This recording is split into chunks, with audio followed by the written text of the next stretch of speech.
ನೀರಿಲ್ಲದ ಧರ್ಮಸ್ಥಳ ಕಂಗಾಲಾದಾಗ ಬೆಂಗಳೂರಿನಿಂದ ಸಾವಿರಾರು ಕ್ಯಾನ್ ನೀರು ತಲುಪಿಸಿ ಹೆಗ್ಗಡೆ ಅವರ ಹೆಗ್ಗಳಿಕೆಗೆ ಪಾತ್ರರಾದ ಜನಸ್ನೇಹಿ ಸಂಸ್ಥೆ. ಒಮ್ಮೆ ಧರ್ಮಸ್ಥಳದಲ್ಲಿ ನೀರಿನ ಸಮಸ್ಯೆ ಆಗುತ್ತೆ, ಆಗಲೂ ಕೂಡ ನೀವು ಅಲ್ಲಿಗೆ ನೀರಿನ ಸರಬರಾಜು ಮಾಡುವಂಥ ಒಂದಿಷ್ಟು ಕ್ಯಾನ್ಗಳು ನೀರುಗಳನ್ನು ಅಲ್ಲಿಗೆ ಕೊಡ್ತೀರಾ. ಸೊ ನಮ್ಮಲ್ಲಿ ಬಹುತೇಕರು ಪ್ರಚಾರಕ್ಕೋ ಅಥವಾ ಬೇರೆ ಅನ್ನೋದಕ್ಕೋ ಎಲ್ಲ ಮಾಡೋದನ್ನು ನೋಡಿದ್ವಿ. ಆದರೆ ನಾನು ಇದನ್ನೆಲ್ಲೂ ನೀವು ಹೇಳ್ಕೊಂಡಿದ್ದು ಜಾಸ್ತಿ ಕೇಳಿಸ್ಕೊಂಡಿಲ್ಲ, ಬಹುಶಃ ಎಲ್ಲೋ ಒಂದು ಕಡೆ ಓದಿದ್ದೆ ನಾನು. ಸೊ ಆ ಸಮಯದಲ್ಲಿ ಹೇಗೆ ಆ ಒಂದು ಪ್ಲಾನ್ ಬಂತು, ಐಡಿಯಾ ಬಂತು, ಮತ್ತೆ ಹೆಗ್ಡೆಯವರು ಏನಂದ್ರು ಈ ಕೆಲಸದ ಬಗ್ಗೆ?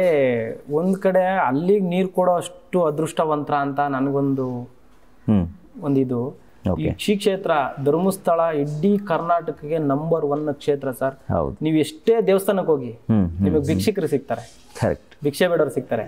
ಆ ಧರ್ಮಸ್ಥಳಕ್ಕೆ ಹೋಗಿ ನಿಮಗೆ ಒಬ್ರು ಭಿಕ್ಷಕರು ಸಿಕ್ಬಿಟ್ರೆ ನೀವ್ ಹೇಳ್ದಂಗೆ ನಾನು ಕೇಳ್ತೀನಿ ಸರ್. ಹೌದು, ನೀವ್ ಎಲ್ಲಿ A to Z ಫ್ರಂಟ್ ಇಂದ ಹಿಡಿದು ಎಂಡ್ವರೆಗೂ ಯಾರಾದ್ರೂ ಬಂದು ನಿಮ್ಮ ಹತ್ರ ₹1 ಕಾಸು ಕೇಳಿದ್ರೆ, ಅಥವಾ ದೇವಸ್ಥಾನದೊಳಗಡೆ ಹೋದಾಗ ನೀವು ಪ್ರಸಾದ ತಗೊಳ್ಳಿ ಅಂತಾನು ನಿಮ್ಗೆ ಯಾರು ಹೇಳಲ್ಲ. ಅಂದ್ರೆ ಆ ತರದ್ದು ಏಕೈಕ ದೇವಸ್ಥಾನ ಅಂದ್ರೆ ನಮ್ಮ ಧರ್ಮಸ್ಥಳ.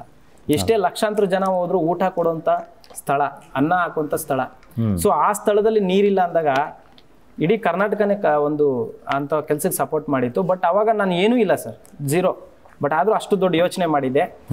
ಸುಮಾರು ನಾನು ಒಂದು 1000 ಕ್ಯಾನ್ ಅನ್ಕೋತೀನಿ, 800-1000 ಕ್ಯಾನ್ ಇಲ್ಲಿಂದ ಬೆಂಗಳೂರಿಂದ ನೀರ್ನ ಪ್ಯಾಕ್ ಮಾಡಿ ತಗೊಂಡೋಗಿ ಅಲ್ಲಿ ಕೊಟ್ಟು, ಹೆಗ್ಡೆ ಸರ್ನ ನಾನು ಅವತ್ತು ಫಸ್ಟ್ ಟೈಮ್ ಭೇಟಿಯಾಗಿದ್ದು. ಭೇಟಿಯಾದಾಗ ನನ್ನ ಸಂಸ್ಥೆ ಬಗ್ಗೆನೂ ಅವ್ರಿಗೆ ಹೇಳಿದೆ, ಈ ತರ ನಾನು ಆಶ್ರಮ ಮಾಡ್ತಾ ಇದ್ದೀನಿ ಅಂತ. ಅವರು ಅದನ್ನ ನೋಡಿ ತುಂಬಾ ಖುಷಿ ಪಟ್ರು. ಮುಂದಿನ ದಿನಗಳಲ್ಲಿ ನಿಮ್ಗೆ ಸಪೋರ್ಟ್ ಮಾಡ್ತೀನಿ ಅಂತ ಹೇಳಿದ್ರು, ತುಂಬಾ ಚೆನ್ನಾಗಿ ಮಾತಾಡ್ಸಿದ್ರು. ಸೊ ಅವ್ರ ಬಗ್ಗೆ ಏನಂದ್ರೆ ಅವ್ರ ಆಶೀರ್ವಾದ ಒಂದು ನನಗೆ ಯಾವಾಗ್ಲೂ ಇದ್ರೆ ಇನ್ನೂ ಅನೇಕ ಕೆಲಸಗಳನ್ನ ಮಾಡ್ತೀನಿ. ಖಂಡಿತ ಧರ್ಮಸ್ಥಳದಿಂದಲೂ ಕೂಡ ಯಾವ್ದಾದ್ರು ಮಧ್ಯಾಹ್ನ ಒಂದು ಊಟದ ವ್ಯವಸ್ಥೆ ಏನಾದ್ರು ಆದ್ರೆ ನಿಮಗೂ ಕೂಡ ತುಂಬಾ ಸಹಾಯ ಆಗುತ್ತೆ ಅಲ್ವಾ? ನನ್ ಭಾಗ್ಯ. ನಾನು ಅದಕ್ಕೋಸ್ಕರನೇ ಕೇಳಿದೆ, ಯಾಕಂದ್ರೆ ಹೆಗ್ಗಡೆ ಅವರಿಗೆ ಇದೆಲ್ಲ ಒಂದು ದೊಡ್ಡ ವಿಚಾರ ಅಲ್ಲ ಇದು. ಮಧ್ಯಾಹ್ನದ ಒಂದು ಊಟದ ವ್ಯವಸ್ಥೆ ನಿಮ್ಗೆ ಸಿಕ್ಕರು ಕೂಡ ಇಲ್ಲಿರೋ ಎಲ್ಲರೂ ಊಟ ಮಾಡಬಹುದು ಅಂತ. ಬಹುಶಃ ಈ ಕಾರ್ಯಕ್ರಮದಿಂದ ಅವರಿಗೂ ಈ ಒಂದು ವಿಚಾರ ತಲುಪಲಿ ಅಂತ ನಾನು ಅನ್ಕೊಂತೀನಿ. ನನ್ನ ಕೈಲಾಗಿದ್ದ ಅವತ್ತು ನಾನು ಮಾಡಿದ್ದೆ. ಸೊ ನಂದು ಅಂತ ನಾನು ಹೇಳ್ಕೊಳಕ್ ದೇವರನ್ನ ಇಷ್ಟ ಇಲ್ಲ. ಯಾಕಂತ ಹೇಳಿದ್ರೆ ಒಂದು ಸೇವೆ ಸಲ್ಲಿಸೋದು.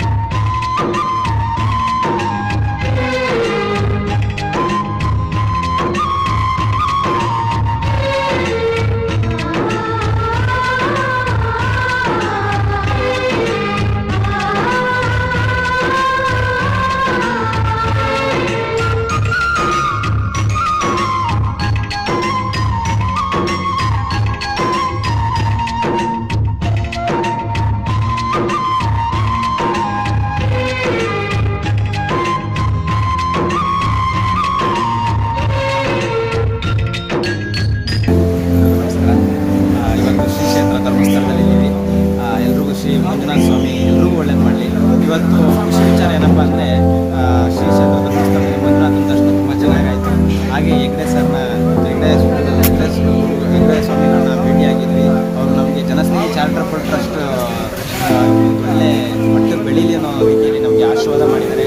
ಸುಮಾರು ನಾವೊಂದು 400-700 ಕ್ಯಾನ್ಗಳನ್ನ ತಲುಪಿಸುವಂಥ ಸಣ್ಣ ಪ್ರಯತ್ನಕ್ಕೆ ಇಡೀ ಕರ್ನಾಟಕದ ಜನ, ನಮ್ಮ ಸ್ನೇಹಿತರು, ನಮ್ಮ ಬಂಧುಗಳು, ನಮ್ಮ ಸದಸ್ಯರುಗಳು, ಹಾಗೆ ನಮ್ಮ ಮುಖ್ಯಸ್ಥರುಗಳು ಎಲ್ಲರೂ ನಮಗೆ ತುಂಬ ಸಹಕಾರಿಯಾಗಿ ಬೆಂಬಲ ನೀಡಿದರು.